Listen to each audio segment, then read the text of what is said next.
Hola, por acá les va avisando Instagram que estamos comenzando.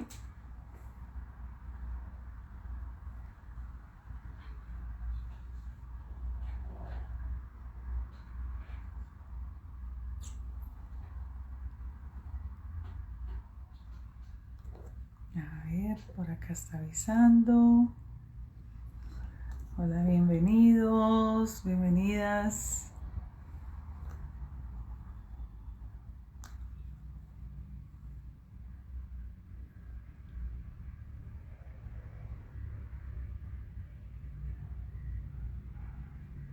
Hola, hola. Buenas noches. Bueno, mientras se van uniendo más personas a este espacio, vamos a ir organizando este tema. Mientras se van conectando, voy a irles compartiendo, bueno, lo siguiente. Estamos con la lectura de este libro, se llama Las Tres Preguntas, es un libro de Jorge Bucay. Por ahí ya me han escrito que algunos han comprado el libro, me parece extraordinario, y si pueden ir subrayando cosas, tomando notas del libro, que les vaya haciendo y les vaya resonando muchísimo. Y si quieren hacer algún tipo de preguntas también, si quieren preguntar algún tema, alguna cosa sobre el libro, sobre lo que van leyendo, sobre lo que vamos conversando también en este espacio, pues espero que lo puedan hacer. Yo pienso que este libro realmente va dándonos unos pasos bien interesantes para la reflexión, y la idea, como siempre, de este espacio no es solamente hacer una lectura, algo estilo solo audiolibro, sino que podamos realmente estar conversando sobre estas pautas de desarrollo humano, y haciendo un nuevo nivel de conciencia frente a las situaciones que se nos presentan, sobre las situaciones que hemos venido viviendo a través de la vida. Bueno, comenzamos entonces con este capítulo que nos va a hablar, estuvimos mirando ya en los primeros capítulos, hablamos mucho estamos resolviendo la primera pregunta de quién soy, y en estos primeros capítulos estuvimos hablando sobre algunas actitudes o circunstancias que nos van llevando hacia la dependencia, y de cómo esto termina impactando mucho en nuestro desarrollo humano, cómo finalmente empezamos a estar tan atados a estos temas de dependencia, que es lo que tradicionalmente llamamos relaciones tóxicas, relaciones que no solamente se tratan de pareja, sino que si nosotros revisamos, seguramente se repiten en muchos otros ámbitos, no solamente en el sentimental. Entonces, frente a esto, pues estamos con el tema de las condiciones de autodependencia, que la vez pasada vimos que la autodependencia sería como, de acuerdo con la definición de Jorge Bucay, sería como el estado ideal al que deberíamos buscar, porque nos estaría invitando a asumir la responsabilidad de nuestra propia vida, de nuestros propios actos, de asumir una actitud mucho más proactiva de lo que nos puede ayudar para transitar nuestro camino en la vida. Y por eso, bajo esto, empezamos a ver en este capítulo 5, que se llama Condiciones de la autodependencia, algunos aspectos que él va a ir señalando que serían como el abono, digámoslo así, de la tierra, para que lleguemos a ese estado de asumir esa responsabilidad y de reducir este estado de dependencia de otros o de otras circunstancias o de algo diferente a nuestra propia decisión. Así que bueno, dándole por aquí la bienvenida a Decul y a otros amigos que se van uniendo. Dice, estar en verdadero contacto. Conectarse quiere decir estar en sintonía con lo que sucede, lo que a su vez significa que hay una congruente relación entre lo que siento, lo que percibo, lo que hago y el estímulo original. La teoría general de la conducta nos explica que cada persona responde a los estímulos del afuera siguiendo un determinado patrón aprendido y repetido anteriormente. Gran parte de la descripción de nuestra relación con el universo que nos rodea se podría sintetizar en dichos patrones de conducta. En terapia Gestalt llamamos a esto el ciclo permanente y alternante de contacto y retirada. El punto cero de inicio es el lugar donde uno se encuentra aislado de lo que todavía no pasó, o al margen de algo que está pasando y de lo que aún no se enteró. El estímulo está fuera de la persona y no tiene todavía ninguna relación con ella. Si estoy a punto de entrar en una reunión donde hay gente que no conozco, la situación de punto cero la podríamos situar en el instante justo antes de entrar, o quizá antes todavía de viajar hacia la reunión. Cuando llego, me enfrento a la situación de la gente reunida, agradable o desagradable, tengo una sensación. Esto es, siento algo, mis sentidos me dan información, veo a la gente, siento los ruidos, alguien se acerca. Tengo sensaciones olfativas, auditivas, visuales, corporales. Quizá me tiembla un poco el cuerpo y estoy transpirando. Después de las sensaciones me doy cuenta, tomo conciencia de lo que pasa.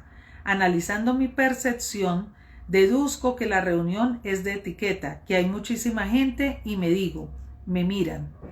Me doy cuenta de lo que está pasando y de que esto que estimula mis sentidos. Luego se movilizan mis emociones, siento pero ya no desde los sentidos. Empiezo a sentir que me asusta, que me gusta o que me angustia. Siento placer, inquietud o excitación. Siento miedo, ganas, deseo, placer de verlos o temor por el resultado del encuentro.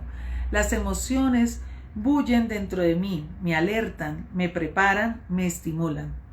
Una vez que las emociones se instalan, empiezan a pugnar por transformarse en acción. Siento la energía en mí que hace fuerza para empujar a actuar. No en vano, emoción viene de y de moción, energía al servicio del movimiento.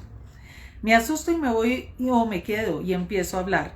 Hablo por allí o por acá. Decido contar mis emociones o no contarlas. Las escondo, las disimulo o las utilizo como disipador para contar un cuento. ¿Quién sabe? En el momento del contacto, el punto clave. El contacto como posibilidad de establecer una relación concreta con el estímulo de fuera y dar lugar a una respuesta.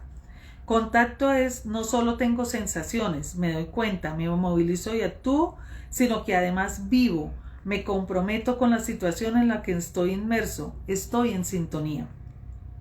Y después de estar en contacto, durante un tiempo, por preservación, por salud, por agotamiento del ciclo o por resolución de la emoción, hago una despedida y una retirada.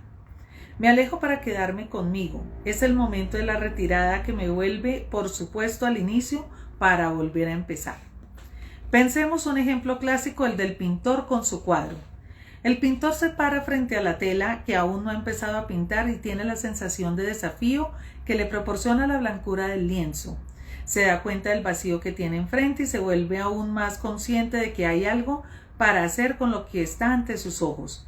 El artista asiste, se podría sentir cosas frente a esta tela en blanco y el deseo de pintar, y entonces hace una acción. Agarra un pincel con pintura y una espátula, se acerca a la tela y pinta sobre ella, que es la transformación en acción de la emoción que sentía. Después de dar 4 o 5 pinceladas, el pintor se detiene, da unos 3 pasos atrás y mira. Este es el momento que llamamos antes de la retirada. Al retirarse y mirar se da cuenta, percibe lo que ahora ve y tiene la sensación de que ha puesto en la pintura. Solo unos segundos o unos minutos después se da cuenta de cómo está su obra y tiene otra vez un caudal de emociones. Tiene otra vez conciencia de lo que ve y otra vez asume que hay algo por hacer. Otra vez esta sensación se transforma en una acción. El artista se acerca al pincel y a la paleta. Por algún tiempo vuelve a pintar antes de retroceder para un nuevo comienzo del ciclo. Toda nuestra vida está asignada por momentos en los que, desde la distancia o el aislamiento, descubrimos sensaciones y movilizamos emociones, que como dijimos son energía potencial al servicio de lo que sigue. Cuando consigo transformar esas emociones en una acción congruente, ella me pone en contacto con la cosa. la vivo, opero en ella y en pequeña o gran medida la modifico o me modifico. Cuando la situación se agota o cambia con mi intervención o cuando yo me agoto de la vivencia, me retiro otra vez, pero no en el sentido de irme, sino de volver a comenzar. Desde un punto de vista más amplio, salir corriendo también puede ser una buena expresión de estar en contacto con una determinada realidad, aunque esa actitud no suene a priori muy conectada. Bueno, dentro de esas condiciones para la autodependencia nos dice es estar en verdadero contacto. Es muy común que nosotros hablemos de estados de conciencia o del darse cuenta de las cosas. Sin embargo, miren que aquí Jorge Bucay desmenuza un poco más todo esto y empieza hablándonos de algo que trabajamos mucho a través del tema de la bioneuroemoción, que es, por ejemplo, que todo arranca por un tema de todo lo que son los sentidos, la parte sensitiva, lo que nosotros percibimos. Tenemos frío, se nos ponen los pelitos de punta, de pronto sentimos un olor y genera un impacto en nosotros, vemos algo, escuchamos algo, incluso un ruido y automáticamente nos ponemos en alerta. Todo eso que es lo que hace realmente nuestro sistema, nuestros sentidos, nuestro sistema del tacto, del gusto, del olfato, la vista y el oído, es el sistema inicialmente que percibe todo lo que ocurre afuera de nosotros y a partir de ahí manda una información a nuestro cerebro y al sistema nervioso. Cuando nosotros lo vemos a través de bioneuroemoción, vemos que envía unos impulsos, una información al sistema nervioso y este sistema nervioso inmediatamente manda otra reacción. Cuando a nosotros se nos ponen los pelitos de punta, es en cuestión de segundos que la información la toma la piel, la manda al cerebro y el cerebro devuelve esta información poniéndonos automáticamente, digamos instintivamente, los pelitos de punta porque es nuestra forma de mamíferos o de animales de poder reaccionar y de expresar esa sensación que sentimos. Entonces miren que a partir de esto nos está diciendo Jorge Bucay, empieza por el sistema sensitivo, por todo este sistema de la percepción, todo lo que empieza a generarse biológicamente realmente en nuestro cerebro, en nuestro sistema nervioso central y periférico, que también es todo el sistema de información que va a todos los órganos, que va a todo nuestro cuerpo, empieza a generar una información. Cuando esto ocurre, inmediatamente se genera ¿qué? Algo también que son las emociones. Por eso las emociones es algo que nosotros no podemos controlar. No puedo decir, no me voy a poner enojado, no me voy a poner triste, no me voy a poner alegre, no voy a permitir porque aunque yo lo esté sintiendo y lo contenga, está ahí esa emoción. O sea, si yo tengo ira, pero la contengo, no lo expreso, tengo enojo, no sé qué, y tengo allí contenido, en ese momento inmediatamente igual está la emoción. Lo que pasa es que estoy tomando una acción que está generando esa reacción. ¿Qué nos empieza a decir Jorge Bucay en esta primera parte? Nos hace pues todo este relato y nos dice, en últimas, ¿qué es lo primero que nosotros debemos hacer para entrar a abonar ese terreno de estar en un estado de autodependencia, es decir, de responsabilidad, de estar conscientes de lo que nos ocurre? Primero, darnos cuenta de entrar en contacto, es decir, percibir, estar conscientes, darnos cuenta, generar o identificar qué es lo que nos está pasando. Es decir, si a mí, vuelvo al ejemplo, siento que el ambiente está muy frío y de pronto mi cuerpo reacciona, manda la información, genera una emoción, de una sensación de que está muy frío el ambiente y luego dispara la información de que mis pelitos se pusieron de punta, pues si yo estoy consciente de eso, que lo que pasó fue que mis pelitos se pusieron de punta porque sentí frío, pasó todo esto, etcétera, etcétera, y finalmente esta fue la reacción que se provocó, pues yo empiezo a estar en contacto con lo que me ocurre. ¿Qué pasa si, por ejemplo, esa parada de pelitos no es por el frío, sino por miedo.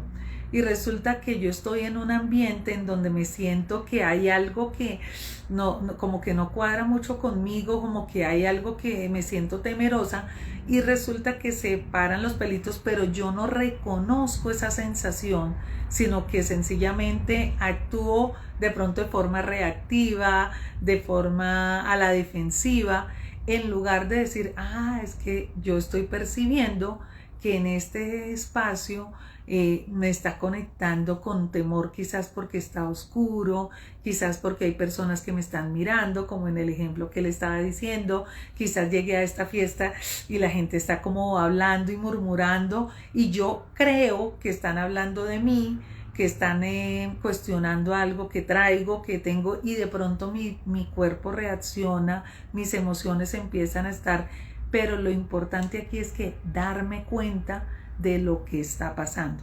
O sea, él en cierta forma, este tema de estar en verdadero contacto es empezar a darnos cuenta desde lo biológico, si se puede decir así, desde la sensación y luego la transformación en la emoción, que luego me lleva a actuar de una determinada forma, darme cuenta de eso que está pasando, de qué es lo que realmente está ocurriendo y no tratar de maquillarlo, ni de controlarlo, ni de pasarlo por desapercibido, sino realmente darme cuenta qué es lo que a mí me ocurre cuando estoy en ese momento y en esa sensación.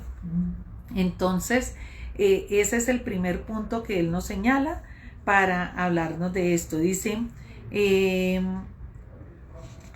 normalmente, ahora, eso no ocurre un momento y ya, sino miren que él nos está diciendo que al igual que pasa con el pintor, esto es constante. O sea, yo estoy percibiendo esto, me llega esta sensación, siento esta emoción, actúo de alguna forma, vuelve y sigue la sensación, la emoción y otra vez sigo actuando. O sea, es un ciclo que mantiene constante y permanente.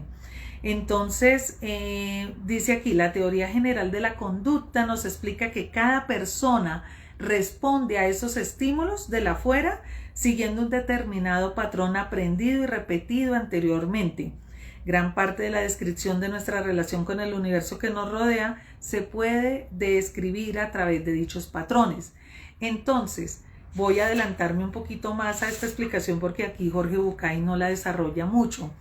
Y es cuando yo estoy en esa sensación, ¿cuál es mi actitud que siempre actúo? O sea, ¿cuál es la sensación? Quizás la gente está hablando o riéndose o está tomando actitudes respecto de otra situación y yo las estoy interpretando como que me están desplazando, como que se están burlando de mí, es que yo llegué aquí a la reunión y la gente se fue, o es que yo llegué a la reunión, en el ejemplo que le está poniendo, ¿cierto? Llego a la fiesta y empiezo a ver que la gente murmura y yo digo, claro, están hablando es de mí, y quizás no es eso. O sea, ojo porque ahí es lo que él nos quiere entrar a mostrar. Ojo porque siempre estamos entrando en contacto con unos discursos o información que también tiene que ver con patrones que nosotros traemos y que nosotros nos podemos pintar. Claro, puede pasar que sí sea cierto, pero muchas veces creemos o mejor nos convencemos de una serie de patrones y empezamos a desarrollar esa información. Estar en contacto es realmente permitirme darme cuenta de lo que realmente pasa. Más allá de la decisión que tome, es darme cuenta de decir, es que yo estoy reaccionando a esta situación de esta forma y no necesariamente es eso.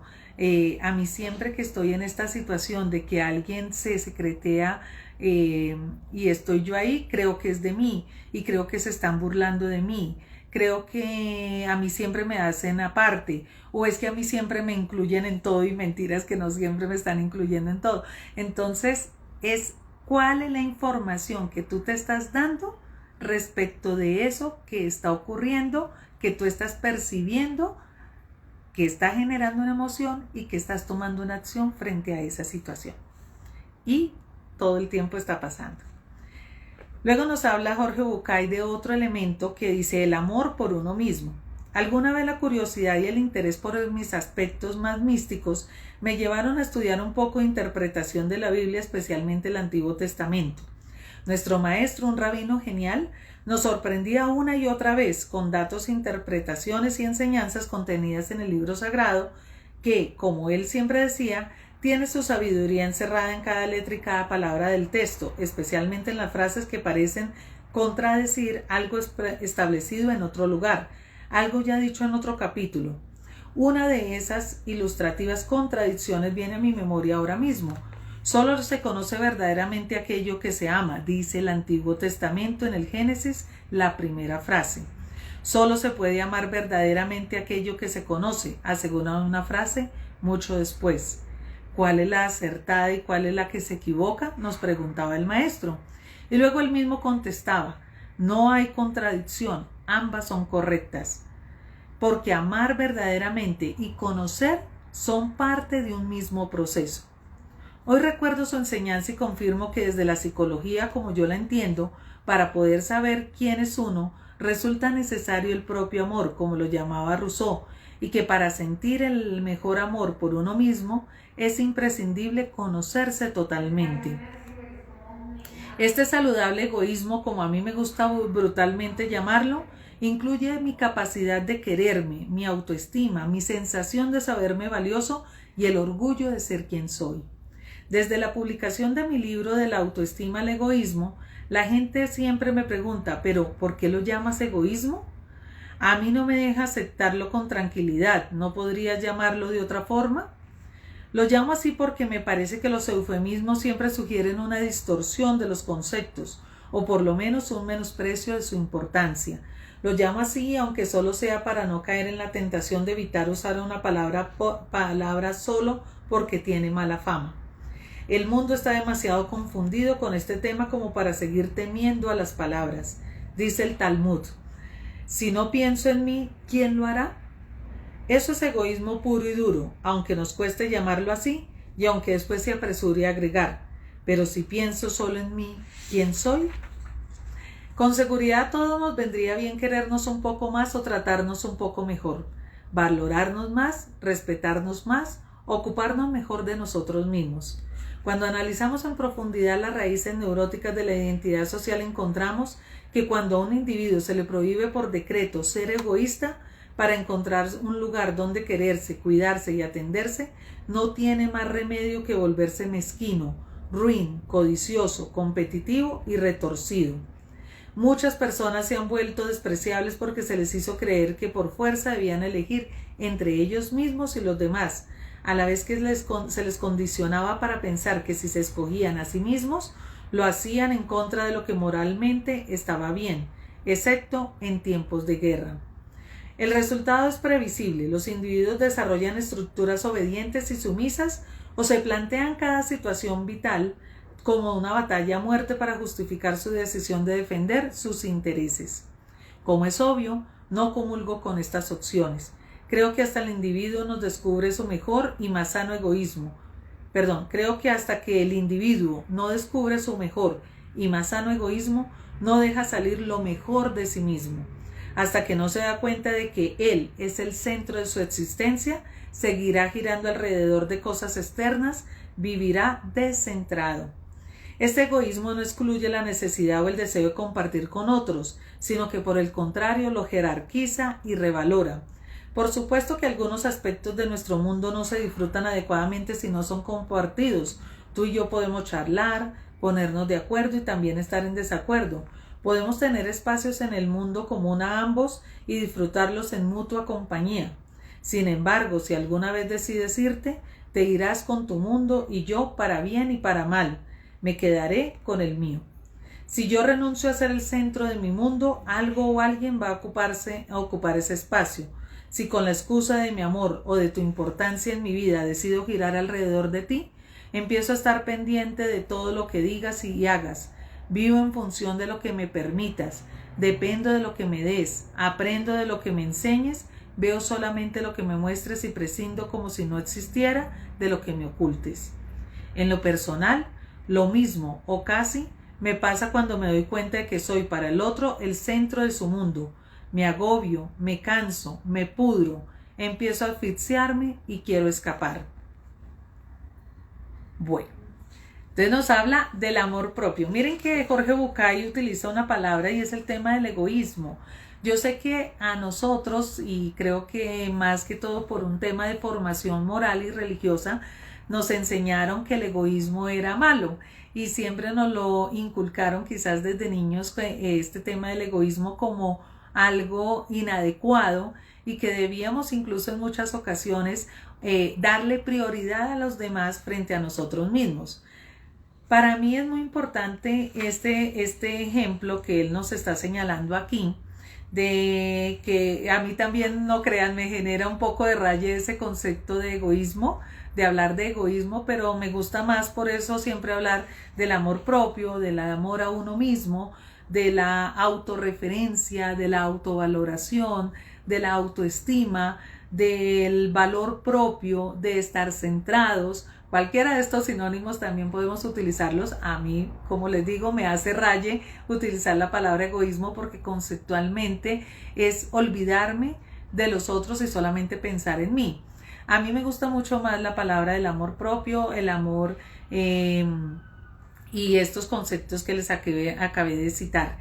Pero algo que sí está claro es esto que él nos está señalando, que es importante entender que la existencia de mi vida parte de mí. Yo, si bien tengo unos vínculos y hay en mi vida personas que amo, personas con las que comparto, personas en mi familia, en mis entornos sociales, laborales, en muchos espacios de amistad en los que pueda interrelacionar y tener un cariño y un afecto por algunas personas, jamás debo olvidarme que mi existencia depende de mí mismo.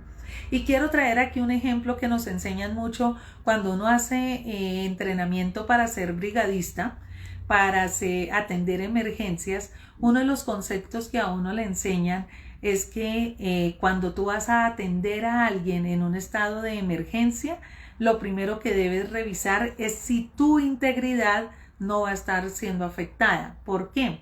Porque te dicen, si por ejemplo hay una persona herida en medio de un tiroteo, de disparos y todo esto, y tú te metes a rescatar a esta persona en medio de ese fuego cruzado, pues muy seguramente no va a ser un herido, sino vas a estar tú también. Entonces, en vez de ayudar a esa persona, van a terminar 2 personas heridas.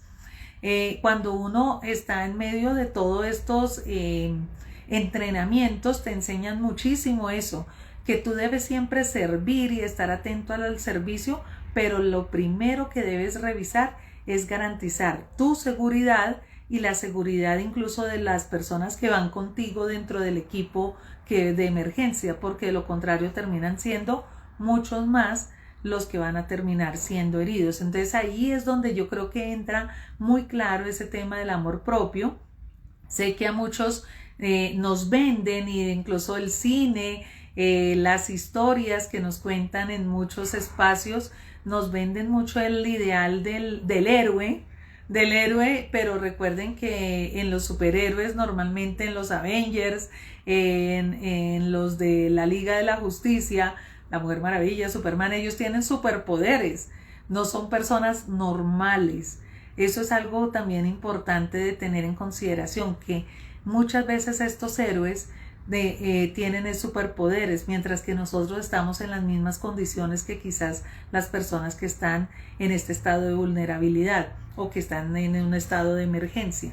Por eso es tan importante siempre entender que debo servir, que debo acompañar, que puedo, como bien dice aquí, compartir, pero que debo entender que cuando yo me aparto de mi existencia y de mi mundo y empiezo a girar alrededor de mi pareja, de mis padres, de mis hijos, estoy perdiendo algo importante, y es entender que debo girar y estar centrada y estar alrededor mío. Las demás personas, cada quien hará lo respectivo y cada quien debe cuidarse desde ahí. Por supuesto, tenemos vínculos y relaciones, pero ojo, muy bien dice aquí, si yo renuncio a ser el centro de mi mundo, algo o alguien va a ocupar ese espacio. Y ahí empiezan estados de dependencia. Ahí perdemos estados de dependencia. Recuerden que la semana pasada lo hablábamos. Jamás podemos estar en cero dependencia. Pero ojo, no puede ser el único aspecto en el que nosotros estamos trabajando. Si todo mi mundo, si todo lo que yo hago, todo está alrededor de mis hijos, de mi pareja, de mi familia, de mi trabajo, del dinero, de la felicidad no más y del placer, y no asumo responsabilidades, no asumo actitudes que me permitan realmente trabajar en mi ser, pues sin lugar a dudas estoy perdiendo el centro y el foco que soy yo mismo, yo misma, como parte de mi mundo. En lo personal dice lo mismo, o casi me pasa cuando me doy cuenta de que soy para el otro el centro de su mundo. Tampoco tengo yo que ser el centro del mundo de otro. Tampoco tengo yo que satisfacer todas las necesidades que el otro tiene.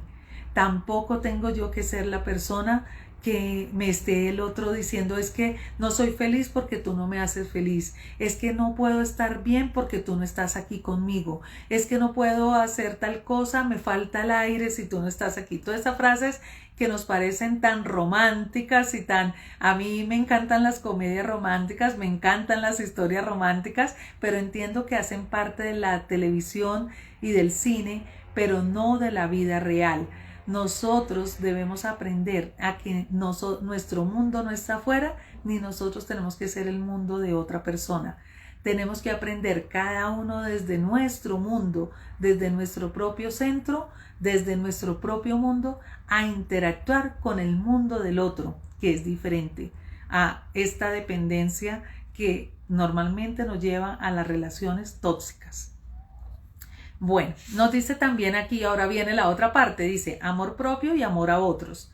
Mi idea de un encuentro sano es la de dos personas centradas en sí mismas, que comparten su camino sin renunciar a ser quienes son. Pero si no estoy centrado en mí, es como si no existiera. Si no sé quién soy, si no contesté a esta primera pregunta, ¿cómo podría contestar las siguientes? ¿Cómo podría encontrarte en mi camino? Pero es difícil aceptar esta idea del amor, especialmente porque va en contra de todo lo que aprendimos. La sociedad intenta de muchas maneras sutiles y de otras de entrenarnos para privilegiar al prójimo. Aprendemos, por ejemplo, que si estamos juntos, cualquier cosa, cualquiera, que es importante para ti, debe serlo también para mí.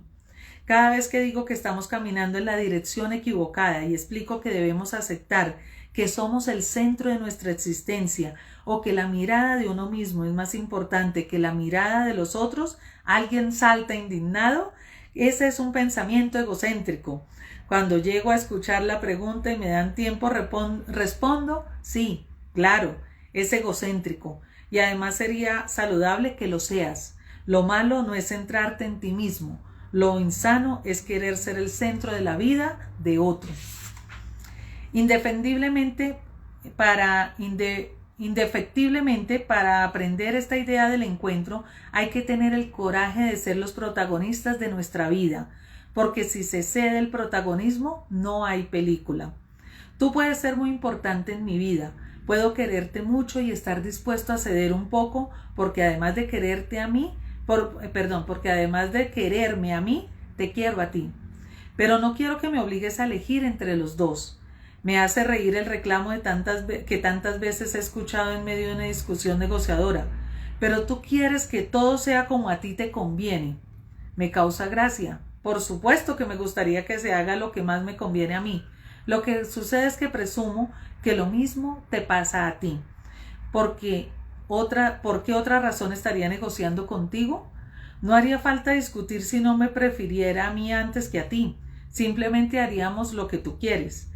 Negocio contigo solamente porque parece imposible hacer solamente lo que yo quiero.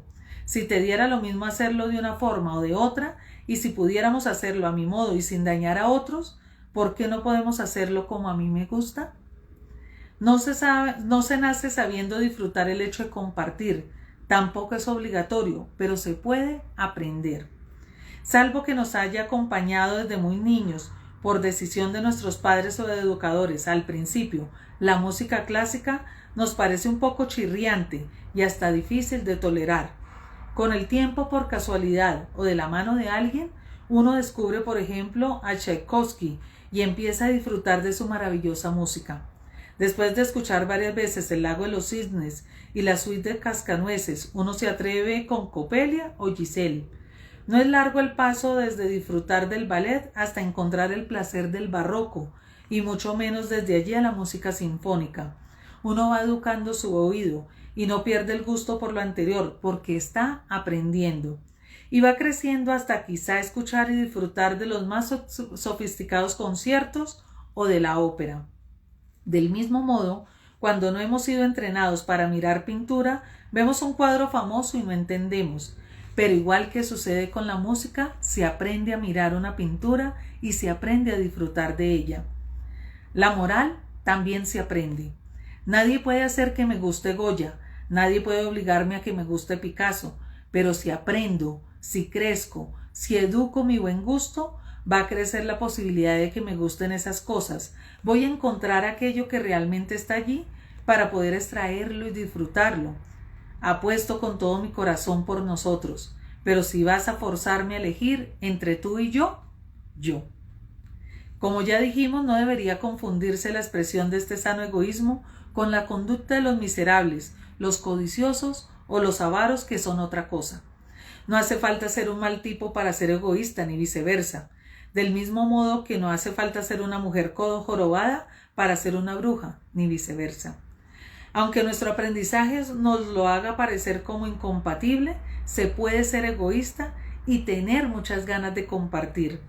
Hablando de mí, siempre digo lo mismo. Me da un tanto placer complacer a las personas que quiero, que siendo tan egoísta, no me quiero privar de ello.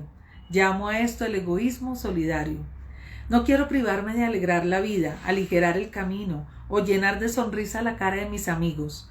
Pero no lo hago por ellos, lo hago por mí. Es una gran diferencia. Si yo hiciera cosas por ti, no podría seguir sosteniendo el valor de la autodependencia. Mi actitud dependería de mí, sino de lo que tú necesitarás de mí. Y entonces quizá, poco a poco, sin darme cuenta, me iría volviendo dependiente.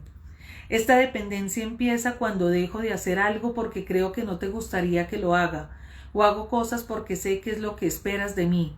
Si me he vuelto dependiente en mi afán de complacerte, habrá cada vez más permisos que no me podré conceder. Y no parece que ese amor conduzca a nadie a un buen lugar. El amor por los otros se genera y se nutre. Más aún, empieza por el amor hacia uno mismo, porque el amor tiene mucho que ver con la posibilidad de verse en el otro. Cuanto más disfruto de mi propia vida, cuanto más placer soy capaz de sentir, más entrenada está mi capacidad de amarme y a la vez mi capacidad de amar a otros. Aquella idea tan ligada a las dos religiones madre de nuestra cultura, la judía y la cristiana, amarás a tu prójimo como a ti mismo, no debe ser interpretada más que como lo que es, un punto de fuga, un objetivo de máxima, una propuesta de intención.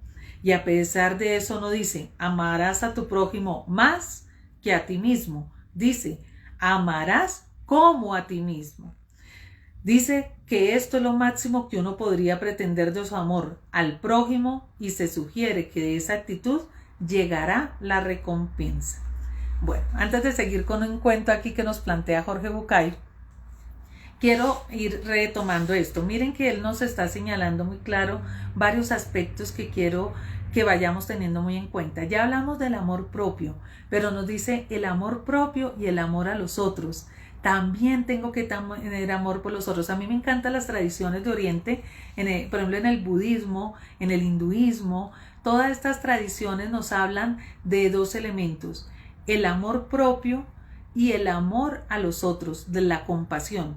Y me encanta porque Jorge Bucay trae esta frase también que está muy en la tradición religiosa, y a quienes venimos de esta formación que nos han dicho que ser egoístas es malo y que debemos es pensar primero en los demás, pues miren que la frase, a mí por eso siempre me ha encantado esta frase que se establece y se pone en boca de Jesús en algún momento en el Nuevo Testamento, donde dice, amarás al prójimo como a ti mismo.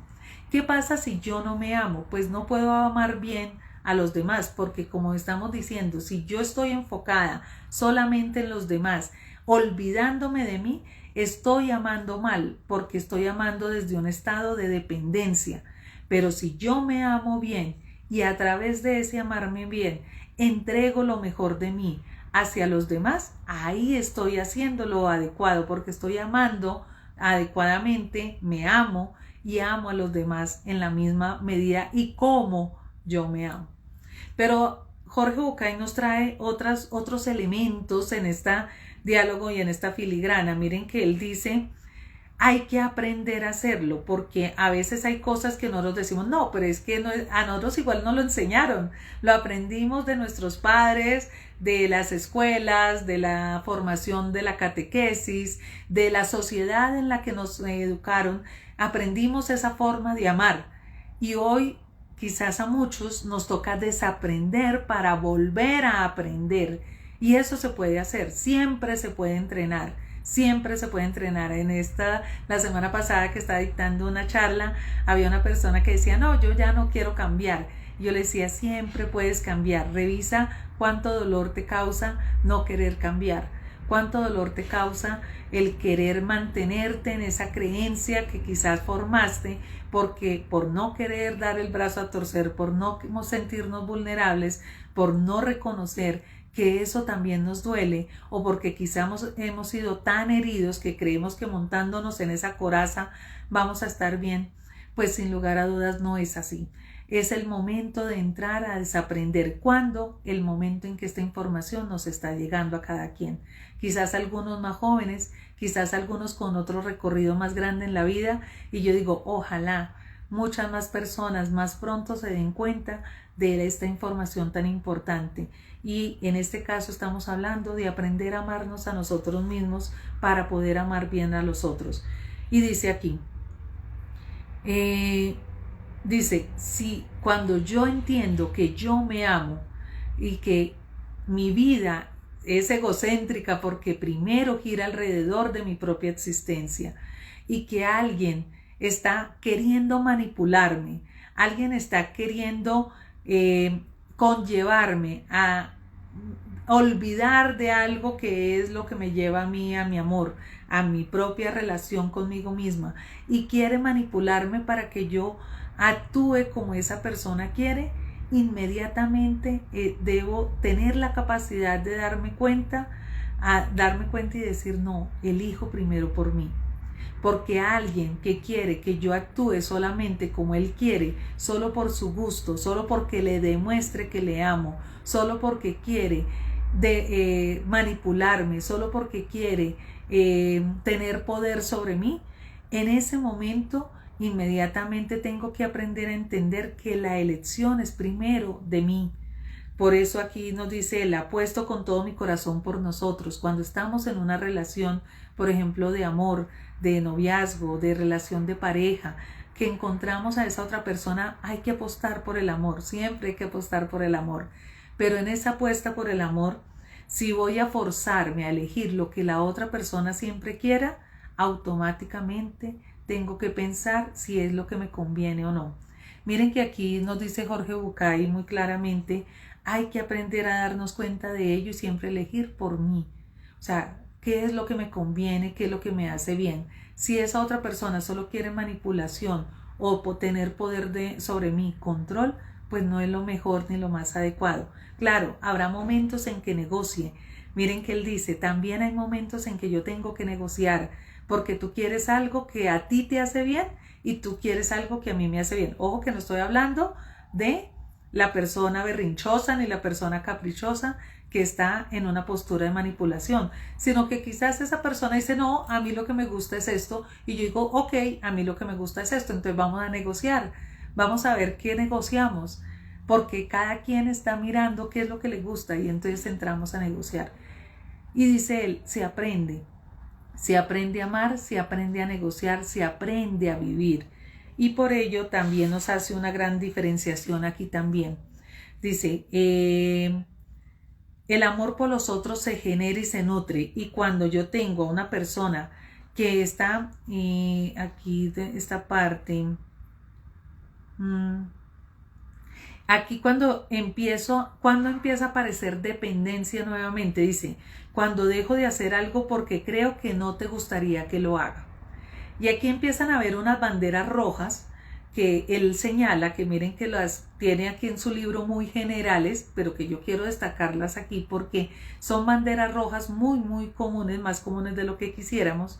Resulta que empezamos automáticamente nosotros, la pareja de pronto levanta la ceja, nos mira, quizás de pronto en casa nos dice algo, quizás delante de los demás nos lo dice, y entonces empezamos a actuar limitados por lo que la otra persona va a sentir, por lo que la otra persona va a decir, porque quizá la otra persona se va a enojar, porque quizá la otra persona va a empezar a recriminarme, porque quizá la otra persona me deja. Entonces empiezo a limitar quién soy a partir de no querer molestar al otro. Cuando eso ocurre, cuando yo empiezo a sentir esa sensación de pérdida de libertad, inmediatamente tengo que estarme dando cuenta que estoy entrando en un estado de dependencia. O sea, es una bandera roja. Que yo no diga algo porque es que si le digo a mi pareja esto se va a enojar. O si le digo a esta persona se va a enojar. O quizás esta persona me va a decir que yo por qué esto. O quizás se va a burlar de mí. O etcétera, etcétera. Cuando yo empiezo a limitar lo que puedo expresar, lo que puedo hacer, lo que puedo sentir, porque el otro se va a molestar, porque al otro no le gusta, inmediatamente estoy entrando en un estado de dependencia. Y obviamente esto muchas veces se desencadena en cosas realmente patológicas y patéticas que uno se sorprende a veces en el tema de las relaciones.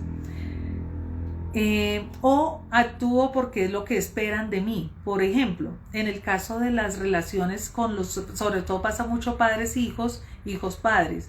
A veces los hijos quieren estudiar algún tipo de profesión, algún tipo de tema, y resulta que no, es que no puedo estudiar lo que yo quiero, no sé, dibujo, ser pintor, porque es que en mi casa todos han sido abogados. Entonces yo tengo que ser abogado porque es que es lo que se espera de mí en mi familia. Y ahí hay nuevamente que una dependencia emocional a través, en este caso del ejemplo que estoy dando, de una lealtad familiar. También pasa, y ojo porque eso también pasa, cuando uno sobre todo mira en constelaciones familiares o en temas de árbol genealógico, se empieza uno a dar cuenta que hay personas que actúan de determinada forma siguiendo un patrón de lealtad familiar. Entonces voy a poner un ejemplo. Todos en mi familia, todas las mujeres en mi familia siempre han terminado divorciadas.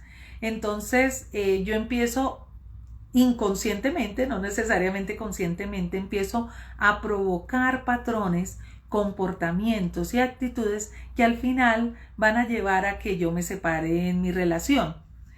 Y cuando uno empieza a revisar todo esto, por qué la persona actuó de esta forma, no, porque yo ya sabía que él me iba a dejar, es que eso ha pasado siempre en mi familia, es que eso siempre ha ocurrido. Y ahí hay una dependencia de una historia familiar, hay una lealtad por un tema familiar. Entonces miren que a veces la dependencia no solamente es de una persona, de una circunstancia, sino también se produce a través de una historia familiar, dependencia de circunstancias, dependemos de logros, dependemos de dinero, dependemos de estados, digamos, sociales, grupos o tribus a las que queremos pertenecer, y a través de esa dependencia de querer pertenecer a un grupo limitamos nuestra forma de ser y de actuar. Entonces todo eso, todo lo que empiece a limitar quién soy, que no me pueda expresar libremente, que no pueda sentir libremente, que no pueda actuar libremente, automáticamente son banderas rojas que me están mostrando que estoy dependiente. Y ojo, porque normalmente cuando empezamos en ese camino terminamos en un estado mucho más grave. Obviamente esto mismo ocurre a través de drogas, a través del alcohol, que no puedo estar bien si no estoy tomando licor. Ojo, porque eso pasa muchísimo y lo dice bastante si no estoy mal, en el libro de Víctor Frank, El hombre en busca de sentido, cuando hablamos de logoterapia, él hace un gran desarrollo en el tema de la logoterapia, de cómo las personas le colocamos tanto valor a algunas cosas. Por ejemplo, la semana pasada ocurrió en una actividad en la que yo estaba, no había licor, no se podía consumir licor y las personas no saben divertirse si no hay licor. O sea, tienen que estar tomando licor para sentir que se están divirtiendo. Y bueno, tanto que hubo personas que se fueron del lugar donde estábamos.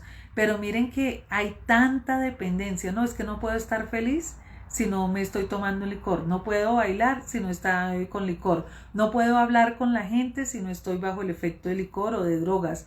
No me puedo sentir bien si no me tomo la pasta, así sea del acetaminofén. No me puedo sentir bien si no estoy con esto. Entonces, todo lo que nos genera que nosotros no asumimos nuestra propia capacidad de ser quien somos, sino que requerimos de alguien o de algo externo, es una dependencia. Y normalmente las dependencias se empiezan a desencadenar poco a poco hasta que entramos en estados de patología. También se pueden revertir, como bien dice Jorge Bucay, se puede empezar a hacer ese trabajo de reversión. Obvio que en la medida que estemos mucho más en la patología, revertirlo va a ser cada vez mucho más complejo y requeriremos obviamente de apoyo psicológico o incluso psiquiátrico o incluso clínico si ya se está en un estado mucho más avanzado. Por eso, si podemos darnos cuenta a tiempo, lo mejor es tomar las acciones respectivas y con estas banderas rojas darnos cuenta de ello. Dice aquí, hay un antiquísimo cuento que un día le conté como regalo a Enrique, una de las personas más bondadosas que he conocido. Es la historia de una muchacha de campo llamada Ernestina. Ernestina vivía en una granja. Un día su padre le pidió que trajera del almacén un barril lleno de maíz y lo dejara en un rincón del granero. Ernestina bajó hasta el pueblo llevando un barril de madera colgado de 2 tiras como si fuera una mochila. Al llegar a la tienda, como había visto hacer a su padre, llenó de granos el tonel bien hasta el borde. Luego le clavó la tapa con un par de golpes de martillo y salió del almacén llevando el barril colgado en su espalda, sujeto por firmes correas de cáñamo. En el camino de vuelta por el costado de la ruta, Ernestina fue pasando frente a la casa de todos los granjeros del pueblo, todos ellos muy amigos de su padre. De pronto alguno se dio cuenta de que había un agujero en el barril de la niña y una hilera de granos caía del tonel sin que Ernestina lo notase. El hombre comenzó a hacerle señas para explicarle el problema, pero ella, entendiendo que era un saludo, le sonrió y agitó su mano en señal de amistad. Más adelante otros granjeros le gritaron a coro: «¡Estás perdiendo el maíz!». Ernestina escuchó lo que le decían, así que dio la vuelta para ver el camino, pero como los pájaros habían estado levantando cada grano perdido, casi antes de que tocara el suelo, la niña no vio ni rastros del maíz en el asfalto y pensó que los vecinos bromeaban con ella. Otra vez sonrió y siguió su camino. A poco más de 1 kilómetro de su casa el camino pasaba cerca del chiquero de sus tíos. Su tía la vio pasar y le dijo: «Ernestina, Ernestina, estás perdiendo el maíz, los pájaros se lo están comiendo». Ernestina volvió a girar y se encontró con los pájaros que revoloteaban sobre el camino, pero ni un grano de maíz. «Adiós, tía», gritó entonces, «que tengas un buen día». Cuando el sol llegaba a su máxima altura, la niña llegó al granero, después de haber regado el camino de granos de maíz sin siquiera darse cuenta. Ernestina descargó el barril de su espalda y tomó la tenaza para destapar el tonel. Al abrirlo, miró dentro y encontró miles de granos de maíz que llenaban el barril hasta el mismo borde. Uno puede pensar que es solo una parábola para estimular a los mezquinos a dar, para conjurar su temor al vacío, y que el cuento no es más que una alegoría. Y sin embargo, respecto del amor, nunca nadie se vacía cuando ama. Es mentira que por dar demasiado me pueda quedar sin nada. Es mentira que tenga que tener sobrantes de amor para poder amar. Le dije a Enrique que yo veía en él esa inagotable provisión de amor como en el cuento. Él me contestó que podía verla en cada uno de nosotros. Enrique tiene razón. No nos vamos a quedar sin maíz para los pájaros si queremos llegar con maíz al granero. Ni nos vamos a quedar sin maíz para nosotros si les damos a los pájaros. No nos vamos a quedar sin posibilidad de amar a los otros si nos amamos a nosotros mismos. En verdad, nosotros tenemos para dar inagotablemente. Nuestro barril está siempre lleno, porque así funciona nuestro corazón. Así funciona nuestro espíritu y así funciona la esencia de cada uno de nosotros.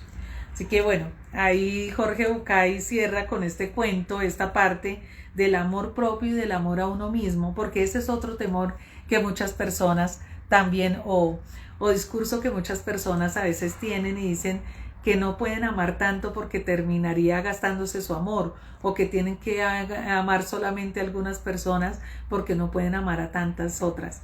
Y cuando se practica hay también una enseñanza que además a mí me encanta, el Sermón de la Montaña lo tiene en la tradición católica, y también existe en el budismo y en el hinduismo, y es el tema de amar incondicionalmente.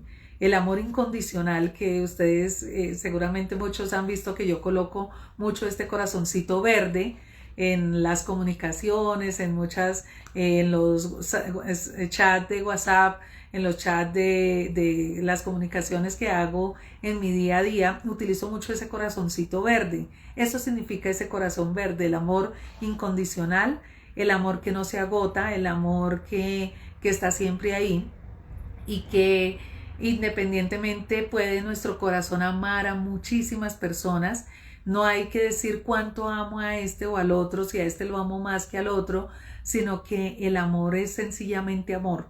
Y creo que aquí es algo con lo que quiero cerrar el día de hoy, es que entendamos que el amor no hay que medirlo, que el amor, yo soy de las que, y lo confieso, soy de las que le digo mucho a mi esposo, más por la película esta de Toy Story, le digo yo que tanto me amas, y me encanta que me conteste hasta el infinito y más allá, porque es parte, digamos, de un juego, pero que independientemente de ese juego, siempre entendamos que el amor no tiene límite, el amor no se cuantifica, no es que yo te quiero más que lo que tú me quieres, no es que él me quiere más de lo que yo le quiero a él, sino que hay sencillamente amor. El amor no se cuantifica, el amor no se mide por acciones que nosotros hacemos a favor de la otra persona, que es algo que también tendemos mucho a decir, es que yo te amo más porque hice esto de ti. En Eneagrama, nosotros cuando hablamos del atributo 2, que es el atributo del amor, pero que también es el atributo de ese amor insano, cuando está en sombra, nos habla de eso, de que cuando estamos pendientes de la cantidad y no de la calidad, hemos olvidado realmente el sentido del amar. Cuando yo a una persona le recrimino que me ama menos que lo que ama a otra persona, que me ama, o que yo le amo más de lo que él me ama a mí, o que ella me ama a mí, e inmediatamente estoy hablando de cantidad y estoy en la sombra de lo que es el atributo del amor. El amor no se cuantifica, el amor se da sencillamente y se entrega sin esperar nada a cambio. Por eso cuando hablamos de amor incondicional, estamos hablando de eso, de un amor que nunca se agota, de un amor que no se cuantifica, de un amor que siempre está dispuesto a amarse a sí mismo, que no se agota tampoco por el amor de uno mismo para poder amar a otros, que no se agota por el amar a otros, el amarse a uno mismo, sino que el amor es incondicional. Así que los invito a que en los chats, cuando le escriban a una persona, siempre coloquen este corazoncito verde. El corazoncito verde nos representa el chakra del corazón, el chakra que tenemos aquí en nuestro centro, es nuestra existencia, el chakra del corazón es nuestro centro, es la disposición siempre amorosa que tenemos para dar a otro, y por eso siempre coloquen ese corazoncito, ojalá en muchos mensajes, en muchos reconocimientos que le hagan a otro, de gratitud, de expresión de que te veo, de expresión de que estás aquí, de que siento tu presencia, de que te amo, de que estamos aquí. Por eso les invito a colocar muchos corazones verdes en todas las comunicaciones. Yo generalmente lo hago, y eso es lo que significa ese corazón verde. Es un corazón de amor incondicional, de que siempre estamos ahí y que nunca se agota ese amor, por más que lo demos y lo brindemos a todos y a cada una de las personas con las que nos encontramos. Y recuerden siempre, empezando desde nosotros, para amarnos sanamente, libremente y de forma independiente, sin dependencia, sin dolor y desde un amor limpio y sano. Así que ese es el mensaje final con el que los quería dejar. La próxima semana seguiremos hablando de otros elementos que Jorge Bucay nos comparte en este capítulo sobre las condiciones de la autodependencia. Hasta pronto. Un beso grande y mucho amor, mucho amor.